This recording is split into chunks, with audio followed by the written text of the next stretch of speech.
marches avec personne, j'accepte. Tu vis comme ça, j'accepte. Tu ne manges pas ceci, j'accepte. Toi, arriver là. Quand son temps est arrivé, il m'a dit, tu sors maintenant. Vous avez pris le pasteur envoyé en prison, non? Le pasteur là, je vais vous expliquer. Parce que, vous savez, la gloire couvre un homme de Dieu. C'est ta gloire, la lumière. Quand on a couvert ta lumière, on peut faire de toi ce qu'on veut. Tu peux parler en croyant que tu es encore pareil. Mais dans le monde spirituel, on t'a déjà enveloppé. Je vais vous expliquer quelque chose. Le monde spirituel et le monde physique est pas de pape. Écoutez, si je te dépasse spirituellement, tu ne peux pas me toucher physiquement. Non. Si tu ne m'enfermes pas spirituellement, tu ne peux pas venir m'arrêter enfermé en prison. C'est quand tu réussis à m'enfermer spirituellement que tu peux m'enfermer physiquement. Parce que la loi spirituelle et la loi physique se respectent. Quand je te domine spirituellement, en journée tu me regardes, tu fuis. Parce que quand vous voyez des morts, avant qu'on ne compte les morts, spirituellement on a déjà compté les morts. Quand vous voyez les cadavres, avant que quelqu'un ne meure, on a déjà signé son alliance de mort. Il est déjà dans l'hôtel de mort. Et on a donné la date et l'heure. Si c'est l'accident, il est dans l'hôtel des accidents. Si c'est les crises cardiaques, il est dans l'hôtel des crises cardiaques. Si c'est par maladie, on donne la procédure de sa maladie. On écrit, on donne dans le royaume de la maladie. Et si c'est une mort subite, voilà, on envoie dans ce royaume. Et chaque endroit a son royaume et son hôtel. Maintenant, qu'est-ce qui se passe? C'est lui que je réussis à sauver et qui ne meurt pas. Spirituellement, il ne peut pas. Spirituellement, si je m'en vais arracher son âme, vous ne pouvez pas le tuer physiquement. Impossible. Même s'il voit l'accident, mais il ne peut pas mourir. Maintenant, une fois qu'on a réussi à détruire ton cœur, jusqu'à arracher ton âme, et qu'il n'y a personne pour venir arracher, voilà où on finit avec toi physiquement. Non, on ne peut pas arrêter quelqu'un et mettre en prison si ce n'est pas déjà été fait spirituellement. Donc, celui-ci que vous voyez, comment on l'appelle? Prophète quoi là? C'est David, prophète David, quand on est venu, envoyer la police venir l'arrêter. Je vais vous dire quelque chose.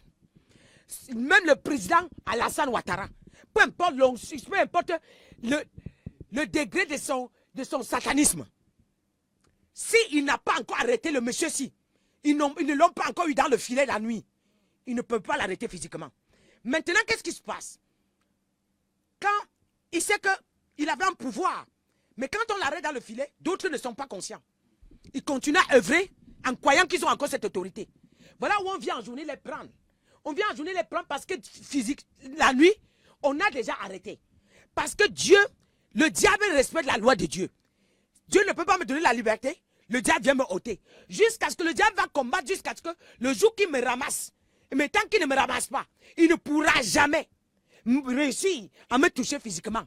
Parce que la loi spirituelle, la loi spirituelle domine la loi physique. Ce n'est pas le physique qui domine le spirituel. C'est le spirituel qui domine le physique. Donc on ne peut jamais mettre quelqu'un physiquement en prison avant qu'il entre en prison spirituellement. Jamais. Alors je vous explique quelque chose que vous ne connaissez pas. Vous parlez sans comprendre. Quand j'avais regardé ce monsieur, je ne voyais pas la gloire. Je vous avais dit qu'il n'y a pas de gloire. Même s'il n'y a pas signé de pacte, il n'y a plus de gloire. Voilà pourquoi il est entre les mains. Mais seulement, il n'a pas signé de pacte celui-là. Il n'a pas signé de pacte. Mais comme il n'a pas signé de pacte, mais il n'y a pas la gloire pour dominer. Donc il fallait qu'il retourne dans le secret.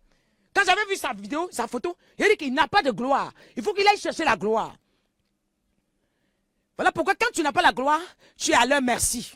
À la merci de tout le monde. Maintenant, Guy Vincent Kodja, envoie-moi la vidéo, ce qu'il a fait concernant ce monsieur. Il dit que lui, il avait mis une plainte contre lui. Mais ce n'est pas lui qui l'a arrêté. Arrêtez-moi ça. Je vais vous poser une question. Je vais vous poser une question. Vous êtes vraiment... Vous n'avez plus honte. Guy Vincent Kodja, regarde la dimension d'église que tu as. Quand nous on va parler, on va dire que c'est la jalousie. Écoutez-moi cet homme. Oui. Écoutez-moi. Et puis maintenant je vais répondre. Regardez ce que Guy Vincent Kodja. Viens me répondre ici. Écoutez. Quand je vous domine spirituellement, vous ne pouvez rien contre moi physiquement. Je vous dis la vérité. Il y a des choses que vous ne connaissez pas.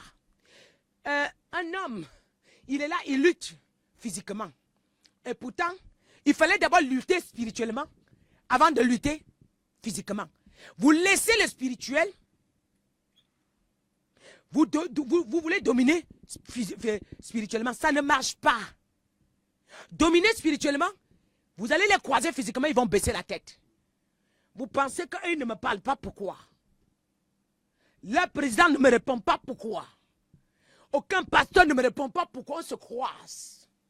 Ils savent que le lieu où je se trouve, quand j'arrive, c'est la débardade totale. Même dans leur royaume, quand j'entre, chacun se sauve. Oui, personne ne s'arrête. Et je sais de quoi je parle. Oui, ils m'ont jamais gagné dans la bataille. Ils ne m'ont jamais gagné dans la bataille. Et quand je te gagne dans la bataille, je te dis la suite de ce que tu serais. Et c'est comme ça. Et ça finira par être que ça. Vous avez entendu ce que Diko a dit, non?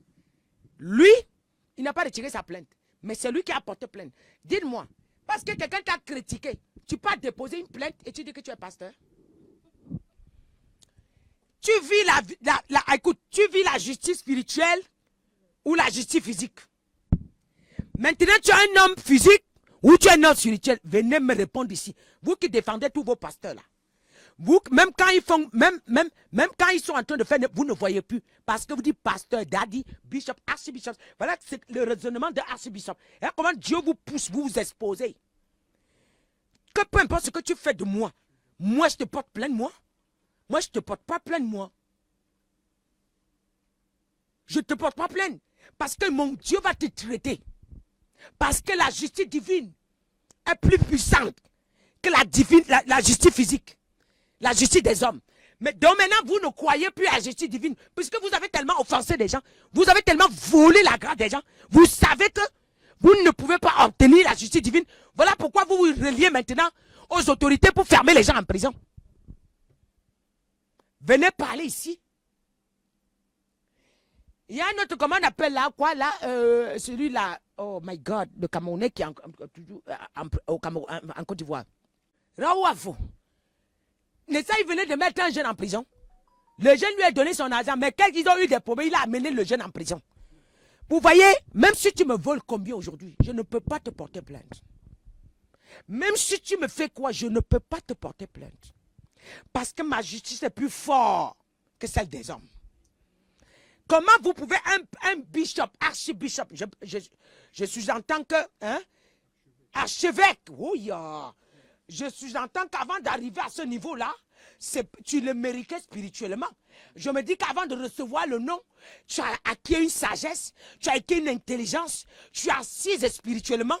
Donc c'est toi qui dois dire aux gens, quand nous là, nous venons s'agiter, vous devez nous dire avec votre grade que non, prophétesse, même si on parle de vous, laissez. Où est le Dieu que vous servez? C'est vous qui devez nous conseiller parce que c'est nous encore les malins. C'est vous qui avez des grosses noms. Moi je ne suis qu'une simple prophétesse. Mais vous êtes des archbishops, des bishops, des costauds, des révérends, bishops grands. C'est vous. Mais c'est vous qui déposez les plaintes contre des pasteurs. Mais écoutez le message que le Seigneur m'a donné. L'homme de Dieu, s'il a une gratinure, toutes vos familles vont s'écraser. Je dis toutes vos familles, l'homme de Dieu, vous l'avez piégé, vous l'avez mis dans le filet. Et comme ça ne suffit pas, vous l'envoyez en prison. Même s'il a manqué de sagesse, je ne veux pas savoir. Je dis s'il a une gratinure, mais prends courage, ton Dieu va te libérer. C'est que vous allez voir ce que vous cherchez. Je dis toutes vos familles, vos enfants, c'est que ton enfant va se retrouver en prison devant toi. Je dis toi, Guy Kodja, c'est toi l'organisateur principal de ce qui s'est passé. Et toi, tu es là jusqu'à ce que tu te vantes. Vous allez confirmer le code. Dieu le console. Que Dieu le console. C'est vrai. Je ne suis pas d'accord dans certaines vidéos. Mais je ne comprends pas comment les hommes de Dieu se retrouvent en train de porter plainte aujourd'hui puisque les païens. Je ne suis pas d'accord dans certaines vidéos. Mais je ne comprends pas comment les hommes de Dieu se retrouvent en train de porter plainte puisque les païens. Vous savez, les petits sorciers, les petits voleurs de grâce, les tricheurs, les vaudouitismes, vous, laissez le peuple tranquille. On en a marre de vous. Comme ça ne suffit pas. Vous prenez les gens, vous mettez des filles dans le filet, vous envoyez en prison. Vous allez lire le jeune là, le pasteur, peu importe, Dieu va le libérer. Oui. Et vous serez en prison à sa place. D'autres, vous allez confirmer. Vous ne pouvez pas. Augmentez les plaintes. Augmentez. Vous n'avez plus peur de Dieu. Vous êtes le monde à l'envers. On va confirmer.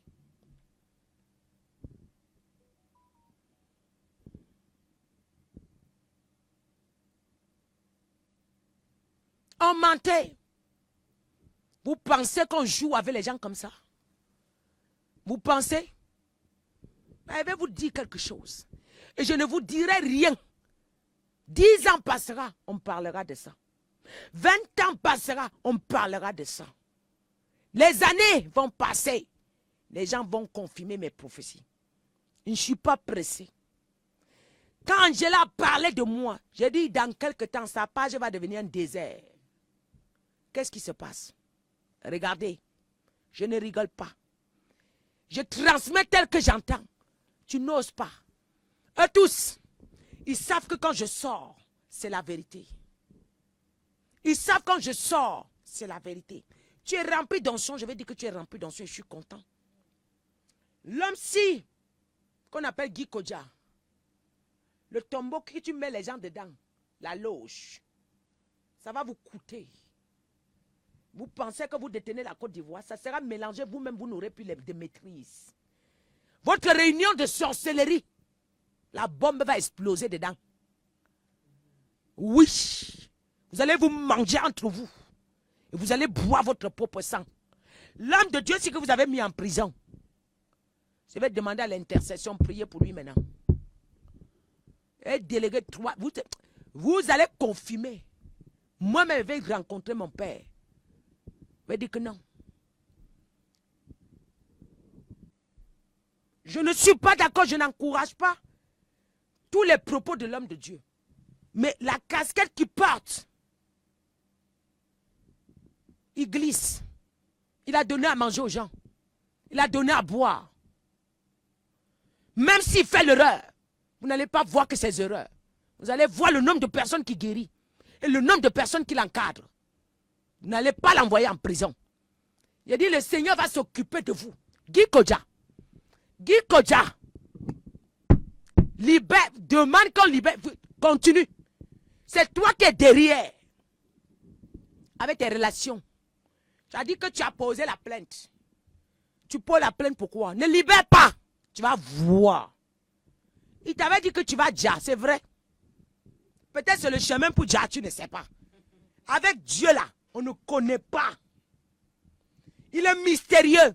Il n'abandonne jamais ses enfants. Écoutez, moi je ne suis pas, même moi qui viens te dénoncer là, moi je peux pas demander qu'on t'envoie en prison. Moi je peux pas. Malgré tout le mal que je vois que tu fais devant moi, je suis en train de voir.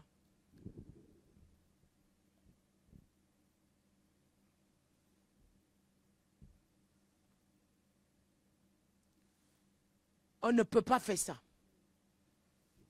On ne peut pas faire ça. Vous avez fini, dit Vincent Kodja, tu as fini Nestor David. Tu as fini combien qui sont passés sur ton pupitre, le tombeau là. C'est le tombeau. Le pupitre là, c'est le tombeau. Tu as fini combien? Vous allez confirmer le coordonner ensemble. Je n'ai pas dit quelque chose que vous avez cherché, vous n'avez pas vu. Ensemble, on va célébrer la victoire. Oui, je parle au peuple ivoirien. On va mettre les genoux à terre, on va prier pour cet homme de Dieu. Dieu le protège. Tous ceux qui ont, je demande, tous ceux qui ont déposé la plainte contre cet homme de Dieu, allez retirer. Je dis, allez retirer. Je suis d'accord, je comprends ta colère. Parce que quand Dieu nous donne le message, ce n'est pas pour qu'on transmette n'importe comment. Mais je ne rentre pas dans les détails. La personne qui a été blessée à cause de ses propos, je vous demande pardon. Tous ceux qui considèrent mon onction, partagez cette vidéo.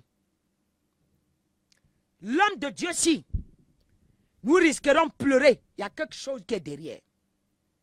Il y a quelque chose qui n'est pas simple. Quand ce n'est pas mon temps, si Dieu ne m'envoie pas de parler, je ne parle pas. Mais quand il m'envoie de parler, je parle. L'homme de Dieu, si, quand on le libère,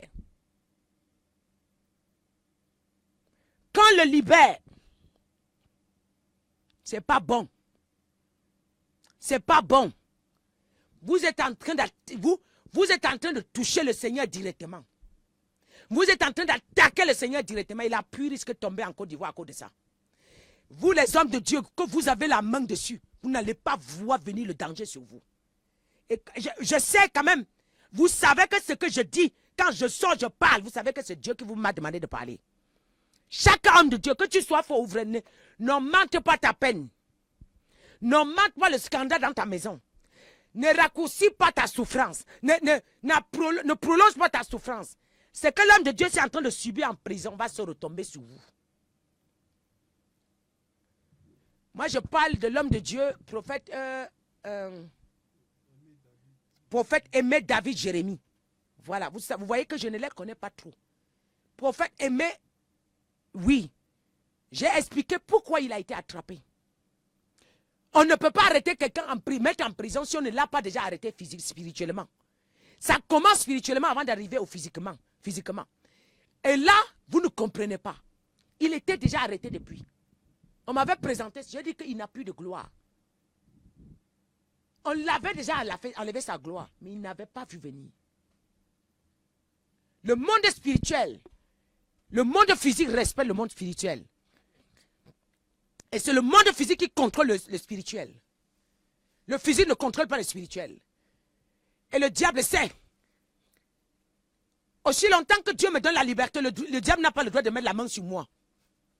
Aussi longtemps que tant que le diable ne m'a pas arrêté, spirituellement, il ne peut pas m'arrêter physiquement. Les prisons là vont s'incendier. Vous n'avez pas vu Paul? Dieu a envoyé Paul en prison pour libérer le peuple. Voilà pourquoi beaucoup, ils luttent physiquement, mais ils ne contrôlent pas le spirituel. La loi physique respecte la loi spirituelle. La loi physique, écrivez ici, la loi physique respecte la loi spirituelle. Pour te tuer, il faut d'abord qu'on te tue spirituellement avant de te tuer physiquement. Pour te donner un accident, il faut qu'on te tombe, on te fait tomber, jusqu'à il positionne quelque chose. Il fabrique une image à ton image. Il pose. Il fabrique une voiture. Et la voiture, il relâche la voiture. Quand ça vient, si tu n'esquives pas, si tu esquives, ça veut dire que quelqu'un a prié pour toi. Mais si la voiture vient jusqu'à ça cogne ton image, bam! Et tu tombes pendant que tu es en train de respirer. Si quelqu'un apparaît, un ange apparaît, il te sauve. Ils savent qu'ils n'ont pas gagné. Mais si, pendant que tu respires, jusqu'à ce que tu meurs, il récupère. Quand tu meurs, il récupère. Il y a les procédures. Il récupère, il pose. Si quelqu'un ne vient pas te réveiller, quelques temps après, ils envoient dans le cercueil. Mais quand ils envoient maintenant dans le cercueil, ils ne ferment pas encore. Il y a encore un autre temps pour fermer. Maintenant, le temps là, si quelqu'un se lève, hey, on vient de le tuer, je le vois mort spirituellement, bam, au nom de Jésus, et je refuse, je brise le cercueil, je le retire. Voilà. Même quand on ferme le cercueil, maintenant on donne le nombre de temps pour finir avec lui. On dit, bon, on peut te tuer, ça fait 5 mois. Et là maintenant, on donne la date que tu dois mourir, après 5 mois. Mais si avant les 5 mois, quelqu'un voit, il peut te sauver. Donc, les prophètes, c'est que vous voyez, ils étaient déjà arrêtés spirituellement. Ils étaient déjà arrêtés. La loi physique respecte la loi spirituelle. La loi physique respecte la loi spirituelle. Et c'est la loi spirituelle qui domine. Qui vous a dit qu'on se lève le matin, on arrête quelqu'un comme ça? C'est pas comme ça. Ils font tout, ils réussissent, ils t'invitent dans les endroits, ils te piègent ici, ils t'envoient même de l'argent, jusqu'à ce que tu tombes dans les filets. On te ramène petit à petit, et tu commences à faire des erreurs, même tu ne sais même pas. Et ils te poussent à commettre des erreurs. Et quand tu commets des erreurs, avec ça, ils te prennent. Parce qu'ils avaient déjà condamné spirituellement. Ils t'avaient déjà condamné. Alléluia. Mais, ici là, vous allez voir. Vous allez voir que Dieu se glorifie. Ce que vous faites n'est pas bien. On ne se lève pas un matin pour traiter les gens comme ça.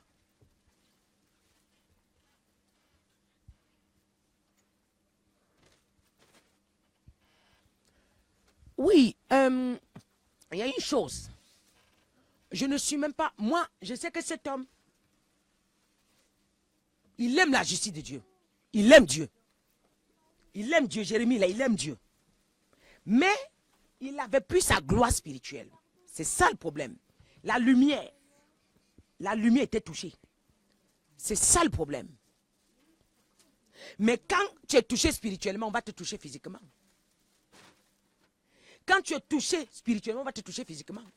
Tu ne peux pas t'échapper à ça. Soit quelqu'un vient défendre ta cause et récupérer tout ce qu'on t'a volé. On te restitue pour que tu puisses revivre. Sinon, tu deviens leur esclave. Ils ne te mettent pas esclave s'ils ne t'ont pas déjà dominé. Ils commencent déjà par te dominer spirituellement, afin de te dominer physiquement.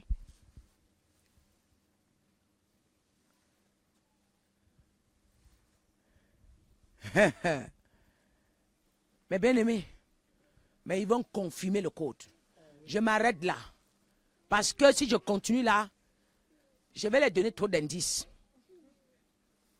Ils n'ont qu'à vous. Ne les libérez pas. Gardez-le. Vous allez voir. Vos églises. Vous-même, vous allez voir le tremblement qui va arriver. L'homme de Dieu, c'est là. Ah. Écoutez, quelqu'un avait dit que... il y a un prophète chrétien qui me disait... Un lion blessé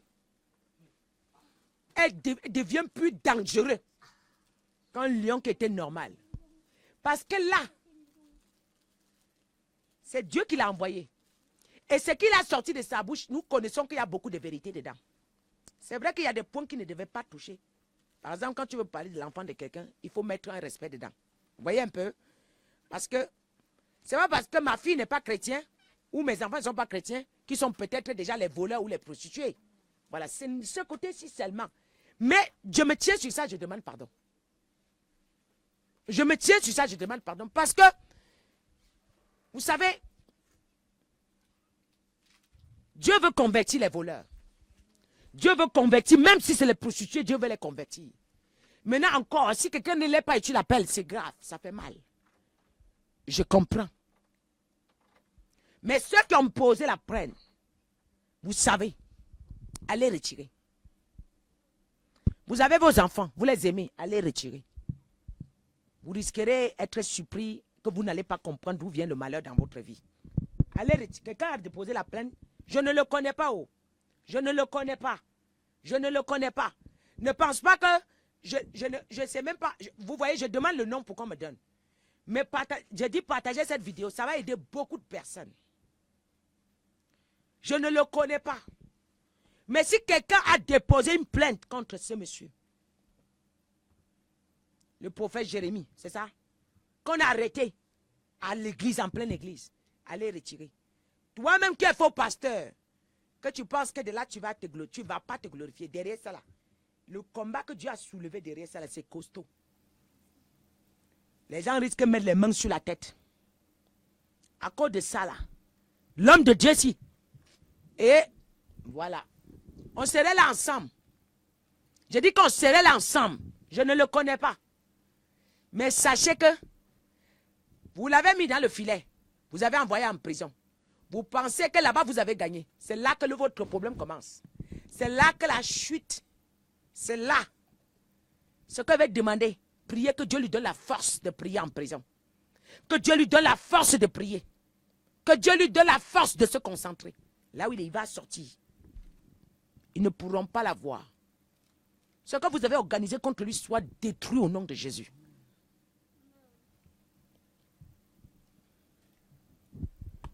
Que Dieu vous bénisse. Que Dieu vous bénisse. J'ai demandé pardon.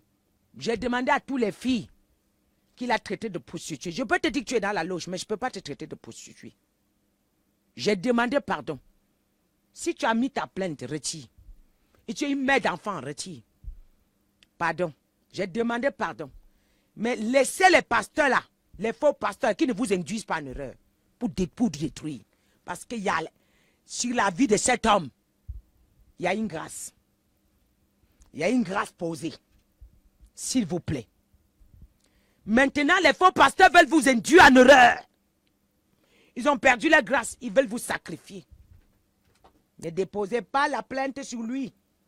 Si tu as déposé, pardon ma fille, pardon ma soeur, pardon ma mère, pardon papa, pardon Kyo, frère, soeur, va retirer.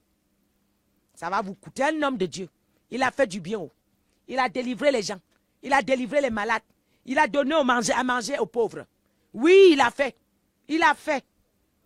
Oui, même ce qu'il faisait là. Il veut défendre la cause. Peut-être qu'il a mal transmis le message. Il veut défendre la cause de son pays, de sa patrie. Pardon. Ne faites pas ça. Je demande, allez retirer. Et nous tous, on va prier. Que Dieu vous bénisse. Que Dieu vous bénisse. Soyez bénis. Si Dieu me donne une procédure, comment on fera pour qu'il soit libéré? Je vous dirai. Priez pour lui. J'ai demandé que Dieu intervienne sur son cas. Mais je vais vous rassurer que Dieu est dedans. Dieu a permis. Et pour l'interpeller lui-même. Parce que vous savez, quand Dieu nous appelle, la Bible précise que nous soyons sans reproche devant Dieu. Pas devant les hommes. Parce que les hommes vont toujours trouver quelque chose à dire. Mais que nous soyons sans reproche devant Dieu. Oui. Sans reproche devant lui. Pour que lui puisse nous utiliser à sa guise. Et pour que lui, Dieu, il se glorifie dans ce qu'il nous a confié. Parce que pour que nous puissions se mettre ici et parler, Dieu a déposé, il y a un dépôt que Dieu a déposé. Et ce dépôt ne doit pas s'utiliser en désordre et à travers. On ne doit pas non plus utiliser le nom de Jésus et dire n'importe quoi. Parce que quand il s'agit du nom de Jésus, nous devrons contrôler notre langage et notre bouche. On ne doit pas se permettre. Dieu peut être en colère. Mais Dieu ne va jamais te sortir des grossièretés, des mots bizarres. Dieu peut se fâcher. Oui, Dieu se fâche très bien. Mais jamais tu vas voir Dieu sortir des grossièretés sur les gens. Quand quelqu'un sort des grossièretés, ce n'est plus de Dieu. D'ailleurs, ça attriste le Saint-Esprit. D'ailleurs, je vous le dis, ça attriste le Saint-Esprit. C'est des choses contraires au Saint-Esprit. Quand tu es rempli du Saint-Esprit, tu vois, si tu es en train de parler et que tu dérailles d'un coup, et tout de suite, tu vas sentir un froid en toi. Tu vas, comme si on t'a versé une douche froide. Tu ne comprends plus pourquoi d'un coup, le zèle que tu avais, c'est parti donc. Mais quand c'est Dieu qui est en train de te motiver, tu finis, tu es chaud. Pendant que tu finis, même il te remplit d'onction. Ah, ma servante, tu as bien fait ça, là, j'aime ça. Parce que parfois, Dieu, écoutez, Dieu a plusieurs visages. Il y a le visage de l'agneau et il y a le visage du lion. Et le lion fait quoi? Donc quand le lion se fâche, il rougit. Quand le lion se fâche, il rougit. Ça, c'est Dieu. Mais quand il vient le jour qu'il est doux, oh, comme l'agneau, il est doux. Tout ce que tu fais, mon fils, je comprends, je sais, ça va aller, ne t'inquiète pas, je suis là pour toi. Je suis miséricordieux, même si tu as péché, je te pardonne. Je suis Dieu, laisse, ne t'inquiète pas, ma servante, t'inquiète pas, mon serviteur, t'inquiète pas, mon fils. Tu es à moi, ne t'inquiète pas, je défendrai ta cause, parce que tu es Dieu, parce que je suis Dieu, je te défends, je te défends. Hey, le même Dieu revient. Quand il revient sur la face du lion, qui t'a autorisé de me faire ça? Non, non, je t'ai mise là, mais tu es allé de l'autre côté. Je ne t'ai jamais autorisé. Non, je suis pas d'accord. Ça, c'est le visage du lion. Ça, c'est le visage du lion. Et Dieu fonctionne ici. On ne peut pas annuler ça. Ça, c'est le visage du lion. Quand les gens ne connaissent pas Dieu, ils parlent en Dieu. Dieu gronde mal. Et si tu as même la malchance encore pour toi, que tu entends sa voix audiblement, quand il vient avec cette voix, ça peut éclater tes oreilles. Oui, Dieu gronde. Alors, quand Dieu nous oint, c'est pas pour que nous partions. Lorsque nous le représentons, dans chaque chose, quand on vient dire ainsi par l'Éternel, ça se dit en ordre. Et quand on dit ainsi par l'Éternel, dans toutes nos paroles, il doit se glorifier. Dans tout ce que nous avons sorti, il doit se glorifier. On ne va pas utiliser le nom de Dieu et dire n'importe quoi. Et parfois, nous avons quitté la sagesse. Le prophète Jérémie a manqué beaucoup de sagesse. Et Dieu veut qu'il récupère cette sagesse-là. Qu'il s'arrête, il lui demande la sagesse. Envoyez-le ce message. Qu'il s'arrête, il demande la sagesse à Dieu. Et Dieu a permis. Mais cependant, il ne le laisse pas. Il y a d'autres prières que j'ai faites pour lui, que je ne viendrai pas ici déballer. Donc, cependant, Dieu ne va pas l'abandonner. C'est son serviteur, il est miséricordieux et il nous reprend. Il nous reprend. Et voilà. Il y a d'autres qui disent que Jérémie est passé en prison. Non, Jérémie est parti en prison. Comment? Jérémie est parti en prison, Dieu ne reprochait pas Jérémie. C'est pas parce qu'on a le nom de Jérémie qu'on va se retrouver en prison. Non, c'est pas ça. C'est pas ça. C'est pas forcément ça. Quand on ne mélange pas les ministères, tu peux avoir le nom de Jérémie mais sans jamais aller en prison. Et si tu écoutes Dieu, tu ne vas jamais aller en prison. C'est pas parce qu'on a le nom de Jérémie qu'on va aussi passer par la prison parce qu'on a le nom de Jérémie. Parfois, Dieu veut nous interpeller. Et si Dieu laisse jusqu'à arriver là, c'est parce que Dieu a sonné à l'âme, tu n'as pas écouté. C'est parce que Dieu te dit, mon serviteur change. Mon serviteur, je n'aime pas que tu parles comme ça. Je n'aime pas que tu sois comme ça. Bon, quand tu n'as plus l'infinité avec Dieu, l'intimité beaucoup avec Dieu, il y a des choses qui te passent, tu prends à la légère. Et ce que tu négliges est pour Dieu costaud. Ce que tu négliges est pour Dieu. Ce que Dieu va utiliser pour sauver son peuple n'est pas grand-chose. Hein. Dieu peut utiliser I pour sauver son peuple. Toi, tu simplifies. Tu viens te mettre là, tu parles. Parce que quand tu parles en tant que prophète de Dieu, ça n'honore pas le nom de Jésus. Quand tu parles en désordre, en tant que prophète de Dieu, ça n'honore pas le nom de Jésus. Vous voyez? Ça n'honore pas le nom de Jésus. Parce que le nom de Jésus ne te demande pas de sortir les grossièretés. Ou quand tu veux réprimander les gens et parler en désordre. Le nom de Jésus ne te demande pas ça. Voilà.